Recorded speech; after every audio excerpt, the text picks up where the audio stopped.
Hey everybody, here we are, ISE 2023 at the Crestron Empire. This is the largest booth I've ever seen in my life. Us as well, Joe. Oh my gosh, this is crazy. Jason, thank you so much My for pleasure. joining Great us. seeing you. Always good to see Nice you. to see you here on this side of the world. I know, why not travel all the way across the world Sure. to see each other? So anyway, we're here. First off, just tell everyone who you are, what you do, what your role is with Crestron. Absolutely. It's good. I'm still trying to figure it out myself. So my name's Jason Molden. I'm Crestron's Director of Technical Marketing. We've actually facilitated or established a brand new team within Crestron that is focused on the technical messaging in terms of how we come to market with products. But myself and my team, a lot of us are formerly in sales, technical directors, so we have the Crestron acumen. But now what we're working to help facilitate customers and make sure that we kind of know what customers would want to know about new product launches. So we're changing our go-to-market a little bit and layering in. We want to make sure we have authenticity in our technical message, and especially for this too. Mm-hmm. If you look at the booth and we're walking around and we see some of the spaces, one of the things we key on here in the event style or event space for Crestron, we want to make sure a customer doesn't have to say imagine if. We want them to come in. So we've pivoted in many cases. And so a lot of what we've done here today is driven out of my team and making sure that, is this real? This is a real Zoom system and a real team system. And we have live meetings and we have, everything is real at this point. So customers can come in. What we want them to do is we want them to walk away from the space then saying, okay, that was a great idea. How does it relate to me? Mm-hmm. But what we don't want is we don't want to have, a bunch of devices sitting around and then they have to figure out how it works and things like that. Like, no, come see it live. And then you can start to dream and imagine a little bit in terms of how it works for your application. Yeah. And so my team is tasked with making sure for our trade shows going forward that it's real when you get there. Yeah, no, and you can see it here. Like, I'm not gonna lie, when I first saw this, and everyone knows, I got a little sneak peek on Monday, so I come through, and I was just floored. Did you see me sleeping at the keyboard on Monday? Everybody, So gave me a nice nudge to wake me up because I was still sitting there working. But it is crazy. It's almost like you built a city here, but really, and I think what was kind of cool is how you're showing that, like you just said, an application. Like, here's what we do in a real application, and the diversity of products and product lines and use cases is what's amazing as you walk through the booth. Sure. So talk a little bit about that. Talk a little about, well, what was your guys' inspiration for the booth and that whole... Absolutely. So two big things. Number one, the first thing we wanted to do with the booth is we wanted to make sure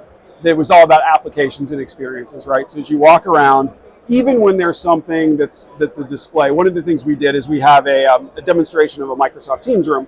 But instead of having the clock up on the screen like you would normally see in a product video otherwise, we pre-recorded meetings and now we're playing those back. So when you walk up to the space, you see the panel and right, we're here in Barcelona and a lot of our teams in the States, right? It's tough to get people in for a meeting. You have reliance on network and all the fun trade show things, right? So we pre-recorded meetings because we want a customer to go in and they can walk up and say, oh, so that's what a meeting will look like if this is in my space. And that was really kind of the driving factor behind it.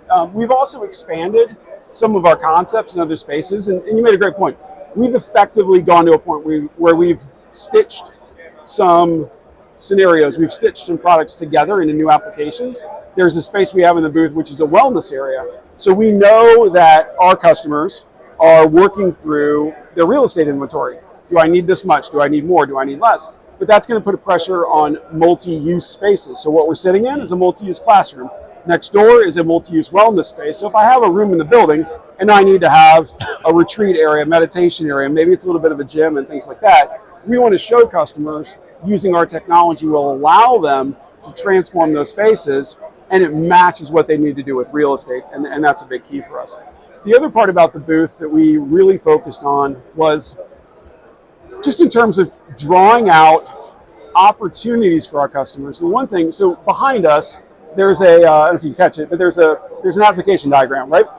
So it's two things. Number one, we want customers to know exactly what's sitting behind the scenes. Mm-hmm. Number two, or more importantly, is we aren't necessarily looking to dictate to customers what the spaces look like. We want to say, here's the way we did it. You know what your requirements are, and so then you can take it from there.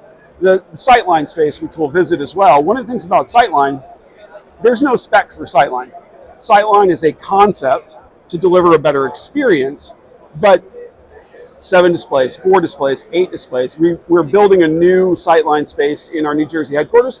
It has 8 monitors, radically different sizes. So the idea is, let's show you some possible, answer all your questions, arm you with the appropriate details to help make your design, and then you can take it from there. And that's what we're really trying to do with those spaces. Because again, we're not trying to dictate designs. We have customers that are well versed in designs and know exactly what they need for their spaces. So one of the things we really try to do is then I can go look at that board and say, you know what, this pertains to me, this might not.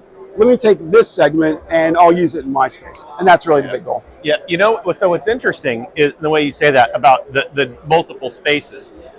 One thing that like BC, who is our camera person at the moment, says all the time, I've got courtrooms, I've got, you know, recreation, I got hospitality, I got, you know, there's dorms. And so often we say, you know, we work in education, everyone thinks, oh, it's just a classroom. Right. No, we have everything. We have athletics, we have things. And as we try and we want to, and I'll use the nasty word ecosystem, but the fact is we need that because I can't support and don't want to support 5, 10 different solutions. I want one solution that I can now handle and manage, but I have different use cases, but I need only that one. Sure. And that's really what I've loved about kind of this here. So kind of moving on beyond that, we are at ISE. You got a big booth. People are wondering, well, what's Crestron going to deliver? Well, you got a lot to deliver. So what are you delivering? We do. So let's talk about this space right now. I know we'll get a chance to see some of the other spaces. So in this space, we've in effect built a multi-purpose room. It could be a multi-purpose meeting room, it could be a multi-purpose classroom. We have these adjustable tables. You can see that kind of reflects some of those hybrid spaces where you need to roll tables around. Microphones on the tables. We've also brought in our One Beyond suite. And so this particular space is built around a Zoom room, and we've enabled it with camera technology. We are using positioning information. So now I've got the mic, and based on mic information, now I'm feeding that back into the camera solution. The new piece here, so a lot of this is an aggregation of the technology bringing it together. This space runs on VC4. This space uses some of our newer DM Lite components to get from various locations to the other. The other thing we're displaying here is NVX software. So NVX software is a new item we're showing here at ISE. We're showing it in 3 different areas. But what we believe, or what the market is telling us about NVX software for education, is in many cases we have a desktop computer that might be in a podium or a lectern. It's already there. It's a dedicated device. People log in. So why not just have the network connection come directly out of that device and go into the rest of your ecosystem, and you don't need a transmitter. So one of the items here, we have a source. It's in the rack. That's our NVX software engine, and it's delivering that NVX software to the display behind me. You can see a screenshot here above my head of the software setup. So again, bringing things together and then showing what's new, but also integrating with the current pieces that we have. Yeah, no, that's great. And, you know, I love the idea of software, server, cloud, VC. I mean, you guys, as we know, you all, the history of this company was that you were the leaders in AV over IP and how you were going to kind of use this for content delivery, right? And so now, software transmitter. I mean, I think that's going to be a changer and a game changer, because I know a lot of us, especially in higher ed, we do have a classroom lectern where we have a PC in there, right? Sure. And why do I need all these other things? Why do I need a big rack thing if all I'm doing is signing into that, pulling up a hosted PowerPoint and putting it to a projector? Right. Why do I need everything else? Right? Absolutely. And I think that's really, to me, going to be the game changer. And I hear software delivers pretty quickly. It does. It does. It does. We can do. Here's the main thing about NVX software that we don't want to get lost. So when we brought VC4 to market, VC4 had been in development for a significantly long period of time. Our team did an amazing job. We started with the idea that you would need to author your code inside C# tools, so a little higher level tool. And then the team worked to bring it back to the community of programmers for Crestron who use simple Windows tools. The challenge with VC4 a little bit is all that dev was happening, and whether you look at it positively or negatively, COVID changed what the launch of that product was. And so it became a case of availability, but a little bit of the tech kind of missed there, that it looked like a one-for-one, when in reality that was always the plan. Yeah. It's important with NVX software. We look at NVX software as an expansion of the ecosystem, because we know customers will have mixed environments with transmitters, receivers, hardware, software. So we have 2 different versions of NVX software that we have here at the show. We have a version which runs on the CPU of the device. That's in a couple areas. And then we have a version that runs on a GPU, which is intended for larger signage applications. Think of a case where you would have had a tower PC with multiple connectors coming in, about one connector now. The network cable coming out of the back streams that signal. The other interesting part about NVX software is we do have the ability to have it operate in a decoder mode, but the applications are slightly different. You're not going to put a PC behind the monitor in that case, but what you might do is you might have a help desk location, and now I want to be able to receive a particular stream. Well, I can do that from the software interface, because what is the person using at that station, right? They've got keyboard, computer, whatever it might be, so we have that capability as well. So again, we're trying to make sure it's great. We hope that it'll solve a lot of customers' short-term problems, but really the idea is having both software and hardware to choose from, give all customers everything they possibly need to design a system. Yeah, that's it. I'm excited about it. I love it. I think it's going to be great. I've had a chance to play around a lot. Yeah, let me tell you. Yeah, it lives up to the hype. Huh? It does, and and we're early on with some of the components now. We're adding features to it. Audio, video right now, more features to be added in. The fact that from a programming standpoint, I can integrate it similar to how I would integrate a hardware. The idea is when you design for it, design just like you would have designed for your hardware solution. But again, availability, great, if that helps. Otherwise, better systems, better solutions we're looking for customers, and better spend, right? Yeah, absolutely. Put the investment in the right place. If you don't need the encoder in your podium because you already have that purpose-built PC, great, don't do it. Absolutely. Use software instead. I love it. I love it. So now this is also very different. It's going to take some training. It's going to take that. Are you guys going to offer more certifications? How is this going to work? So, how do we get? Sure. The first thing we're going to do is we're actually taking a lot of our go-to-market strategy that we use with VC4. So one of the things we had with VC4 that we've kind of moved into is we've had multiple worldwide office hours, if you will, sessions. We've done webinars. Incredible traction because the customers are coming to those, being able to ask whatever question they want. And we've kind of opened the door up to a little bit different experience. We will begin to take NVX software and integrate it in with our training curriculums. We've done that incredible job of pivoting from in-person total to the majority of our classes being online. NVX software will be making an appearance very soon, and we'll talk about that. I don't know if we'll jump into a software necessary or a certification out of the gates directly, because we have the base, kind of know how it works. So if we can get them to believe that it functions similar to how hardware works, we might not have to train that much. We need to train. Well, they changed my screen on me. They may need to change. Like, here's what the interface looks like, or things along those lines. But it shouldn't be a big lift to understand the requirements. Yeah, and I think that, I've seen this. I've already kind of had a little taster.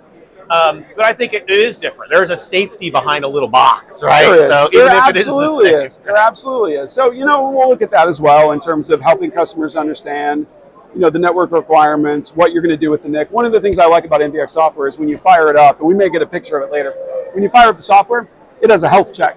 So it tells you if those PC requirements are adequate for the type of content you're looking to deliver. So you get that built in as well.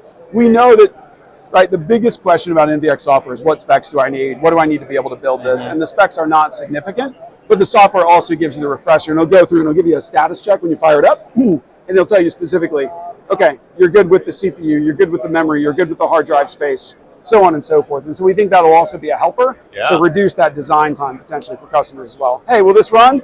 I got this PC over here. Here, install the software.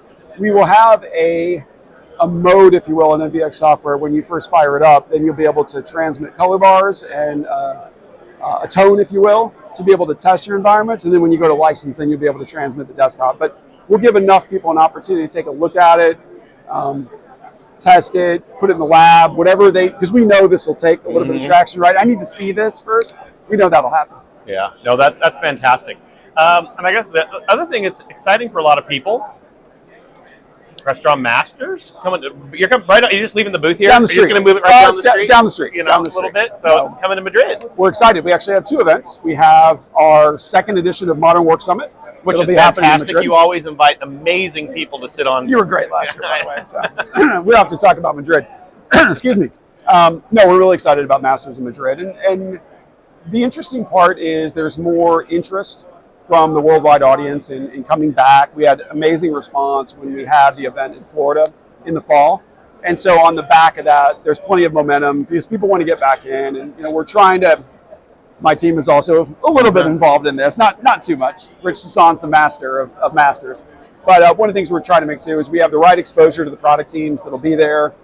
Certainly we have Teams and Zoom, so if we don't have somebody at the event, we're going to bring them in. We want to make sure our customers have that level of access to all of our teams that they expect in the Masters community. So we're really excited. So I'll have my 2 days of Modern Work Summit, and then I come back over and will be an instructor for Masters again on the third day, I think is what it's going to be. So nice. We're super excited about it. I'm looking forward to it. I would like to just stay here and not just stick around, but no, I think I might have a couple things. Modern Work Summit's fantastic too. I'll post more about it, but it's definitely something that's great, especially if you're a leader and in your institution. Not maybe not the tech guy. Have a whole different thing. Sure. Whole other story that I'll get into, but. We're going to hit pause. Let's go take a walk around. Show us a couple Absolutely. of things. Let's do that. Now we're back, and we're in the meeting room. We're in the what name? Welcome to Sightline. Sightline. Yep. What is Sightline? So Sightline, we just talked about a little bit before, but what we really want to draw out, Sightline's an experience. And what we're really trying to promote when we come into a space like this, and you can see it's amazing, there's so many things to look at, if you will, in the room. We're trying to draw out complete and total equity for the individuals in the room, as well as for the individuals on the far end. So when we go through the demonstrations here at ISE, we have live engaged participants on the far end. But what we really want to do is, as you look around the room, part of this is just really capturing the visual. You can see across the room when I'm looking at someone across the table, full line of sight. For the remote participants, here's the beauty, Joe. You're sitting here, you're looking at me. You can see the far end in the background. I know, it's crazy. I can see him behind you. So what we wanted to do is give customers an idea of using all these various technologies. So what we've brought together in this room, Crestron Flex system. So we're in a Zoom meeting right now. We have NVX software, making sure that all the switching is appropriate and we move to the displays we need to. We're leveraging our partnership with Shure and Telemix Room software. We have our partnership with Sennheiser, where we have the microphones in the room tied back. We have One Beyond. So it's this confluence we've brought together. But the end result is the beautiful part. We have a room where we have complete and total equity, both locally and as well as remotely. It's a great visual, right? You can see all the spaces, and it's something to experience. But the important part, we talked about before, we are trying to provide those building blocks for customers. So what do we want to do with this room? Number one, we want to educate them on the possible. Every customer struggles with this, right? Yep. Bowling alley rooms, things like that. What potentially could you get? How do I solve those problems, right? So if you notice the camera positioning, obviously we have 2 cameras at most of the locations. We have a different style of camera in the back. We have an auto tracker in the back, so that, in essence, this is the front of the room. And so now if I'm walking up and I'm presenting, acting as instructor or leading the meeting, now that person's always on camera. Again, bringing everything together and saying to the customer, this is what you're looking for. This is the answer to many of those problems. We get calls from customers every day. How do I truly, look, you and I both know equity gets thrown around like anything. This is real. We can really pull it off. We're able to bring the total experience together. Customers have the idea. And again, we want customers to come out of here and say, okay, if I'm going to build complete equity, here's my foundation. Here's my starting point. Here's all the things I've brought together. And then they can expand from there. We've played with variations of this room. So the first time this room made an appearance, we made a room like this at InfoComm last year. We showed it in Las Vegas. We have the room here. A couple tweaks. We've played with different monitors. We've played with different monitor sizes, right? What's important for the customer? Again, we can deliver the great experience. Those things are the minutia, if you will. I'm dying here. No. It's a lot to take in, right? This is crazy. You're overwhelmed. I know. This is. I really am, because see, here's the thing to me, is we do throw the word, digital equity around all the time. We talk about how it's important. We talk about how we look at that. You almost die. The room comes with water. Yeah, absolutely. Oh yes, my hero kid. Oh my God. No. So here's the thing: is am I going to do this in every classroom? No. Sure. But what I am going to do is find those places where it's important, or seminar spaces where I'm doing research, where we have people who really do want a hybrid experience, and you don't want to just put the little feet up in the corner and you forget about them, right? Where I can now pull everybody into that immersive experience. And it's, I don't know how this is going to come across on the video, but it's just crazy sitting there, and I have this feeling that nobody is being left out. And up till now, I don't think that we've ever really seen that, right? No, and again, I mean, customers, I have a small room. There are plenty of amazing products on the market that can fit a small room or a medium room, right? We're dealing with different factors though. In a smaller room, I'm looking at, what's the microphone pickup? What's the size of the display? What's legible? I'm looking at all my, Avixa requirements for what it is in terms of projection size. All those typical things still apply. But when you get to this room, the end goal is simply making sure that we actually can deliver on that equity. We have a number of examples, Crestron does, for designs. One of the things we just experimented with is that we have another room like this under construction in our New Jersey office, but we did something a little bit different. These are 55s in this room, as you see. We went to 75s in that room. A little more daunting, but what if you're a customer that needs to deliver equity, but the rest of the time you're in FinServ, and you need to look at data or things like that. So again, we're offering the concept, if you will, the dream and what the solution could be, and then letting customers, again, make those deviations, figure out what exactly works for them. And to your point, this isn't an every room scenario. However, it's the biggest challenge. My CEO's boardroom needs a complete solution. I need to bring all the leaders of my company together. Think about the world now, right? We don't come to the offices like we used to. We don't go to those physical locations. I need to make sure that that person who might be a VP on the far end is just as important as the VP who's in the room. Yeah. What would have happened before? The guy who can't make the meeting, right? Why did he not make the meeting? He got stuck in an airport or he didn't make the flight or something happened. Now, if he's not making the meeting, it's probably his choice because he has to be elsewhere. How do we continue to do that? It's a space like this, right? And again, we're providing the building blocks for customers to imagine what their version looks like. And what's interesting is even if you think about the far end, and a lot of our institutions, we're having this conversation. How do we make it for the people away? I mean, right now, you just solved the end, but how do you make it for everybody away? He feels engaged, right? Because now there's a sense of everyone's looking at you, and can't hide from calling. You can't hide. But also, what happens when, in the way it would have been done before this, the far end people, they turn camera off, right? If you're not paying attention, they get, all next thing you know, they're just feeling removed.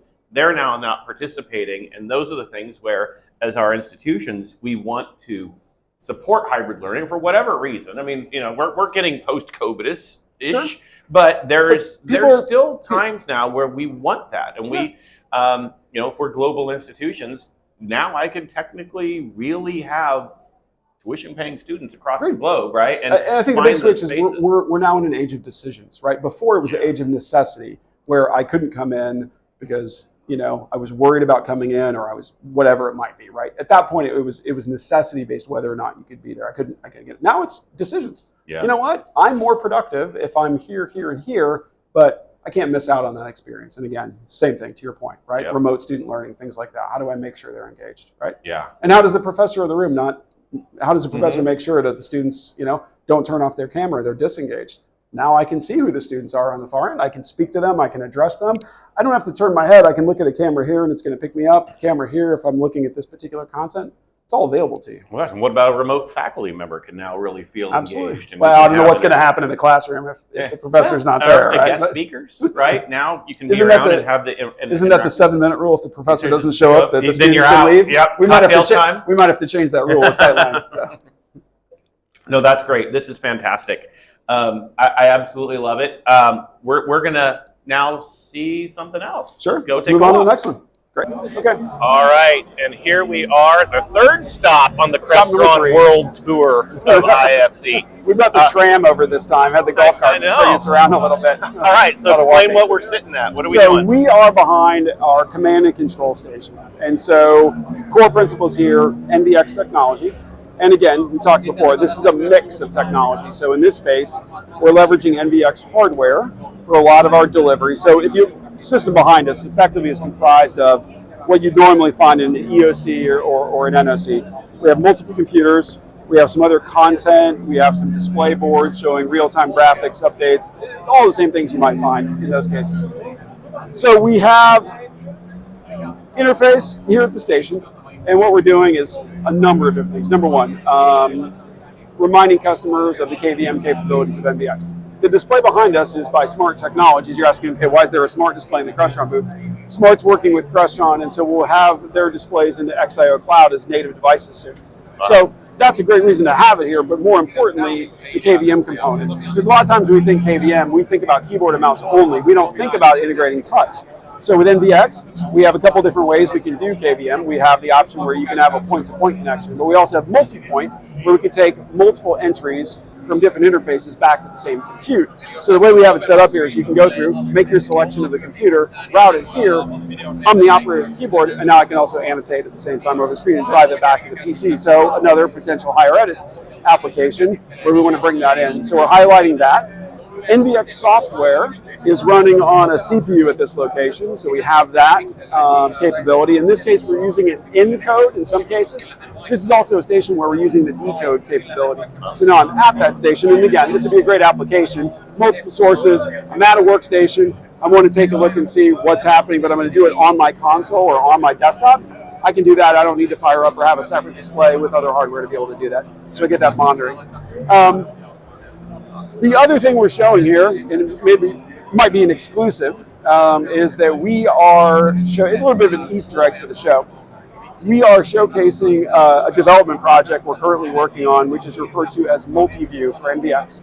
Now, we haven't settled into the exact details. There's no product or model number to speak of, but what we've been working on is we've been working on an application in which NVX receivers can bring in multiple simultaneous streams to create windowing capability. So that's one of the things we're showing off here. Now you think, again, now there's that number of different applications we can get into that way. So that's something we're working on. Probably more details as we move into the year around Infocom in terms of how it's going to manifest itself. But here at the show, that's another big part of the demonstration we're working with as well. I love that. And I think multi-view can be huge for multi-camera setups or multiple locations, overflow. Any large item. Like I looked at it. Great example right here. So on the display behind me, so we have multiple PCs up on the displays. Okay? So you're seeing all those different displays. Here at this location, that's the multi-view. So imagine having a command and control video wall of a 2x2 and having each source represented individually.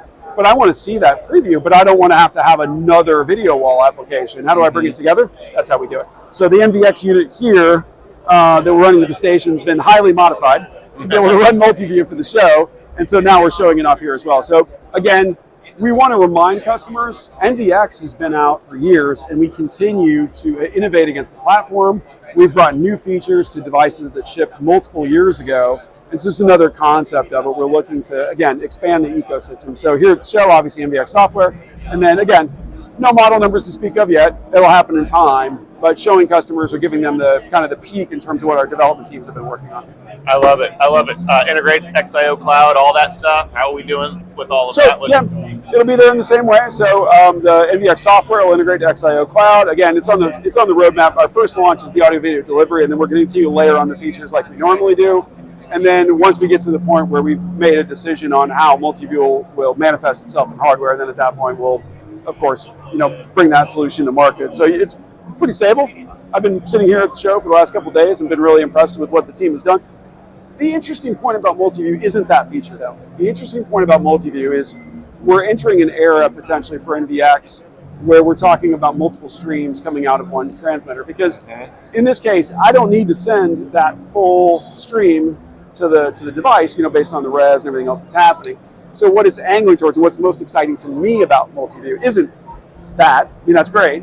What I'm most excited about is going to open the door to other applications for us if we start managing independent streams and things along those lines. That's the big part for me that we're going to get into. I'm really excited about here. No, we've done a few other things here. One of the great things about NVX is we have, in addition to KVM, we have a feature which is effectively called hotkey or capture. And so what it allows you to do is I can walk over to that laptop, to the keyboard, and I'm able to issue a sequence of commands, and then that puts my system into listening mode. And now, based on whatever my next set of commands are, I can take that hotkey at the keyboard, and now the keyboard has become my interface. And now I'm controlling routes or switches. So let's say I'm an operator, and let's say we've got a large EOC and we've got multiple people.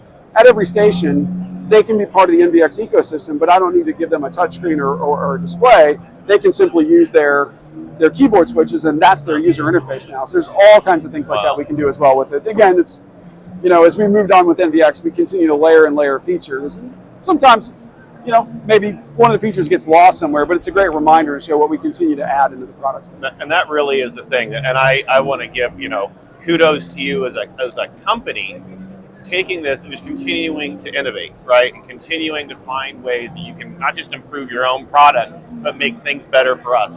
From looking at our sight line, the mixed use, to this. And this is all stuff now that we can take back that just makes our service delivery to our customers better. So I love it. I think it's great. I'm impressed because, you didn't just take, okay, well, we make these box thingies and that's what we do and we're going to get stuck there. The innovation really stands out here. And we continue to remind ourselves, too, that the innovation of software is great under current climate. But again, the innovation to go to software is not a knee-jerk to supply chain. We want to continue to deliver the right deployment method to customers. We want to deliver them the solution that fits their needs and not just here's a box, right? Yeah. Things like that. Like those days are maybe a little bit behind us, or at least we hope from an industry standpoint. But if it solves a short-term need, great, wonderful. But again, the idea is we want to continue to enhance the tool set, the software suite that a customer has access to, again, to build those solutions that you and your community are so great at. Yeah, no, that is fantastic. Again, kudos to you. One last question. You excited about CrestFest? I am. We're back. We're back. It's exciting as an employee. Maybe not so much. I have to pick up some cans or things like that. But I'm excited. I'm excited to see our customers in any capacity. This is the last couple of days have been great. We have a great mix of customers coming in from Europe. So many people I've seen here from the States. It's been awesome just to reconnect. I mean, these are great to see people. CrestFest will be nice, but for me, it doesn't matter what the venue is. I just want to see our customers again and talk to them and find out what we can do to enhance their needs. What are the products they're looking for? Which of the features that we make resonate? What else are you looking for? And then have the opportunity with the product team that's here to take that customer over to someone in product development and say, hey, this is a great idea. This customer has this particular need. What can we as Crestron do to try to facilitate for you, whether it's a feature or hardware, whatever it is that we're thinking about? That's the big part for me. CrestFest, the fun part, yes. The engagement is really what matters to me in any capacity. Yeah. Well said. Well said, like a salesman. No, just kidding. No. Not in sales. I just started the session with that. Not in sales. I'm in marketing. So. No, that was fantastic. Thank you for your time. One last question. Sure. Red Cava, red sangria, white sangria, or Cava? I was told this week that sangria is for 16-year-olds and tourists. That was the takeaway from the week. That's what I'm a tourist that acts like a 16-year-old. No wonder I'm loving it. Last night I was told. I went to order sangria, and they're like, "Are you sure? Are you sure?" So no.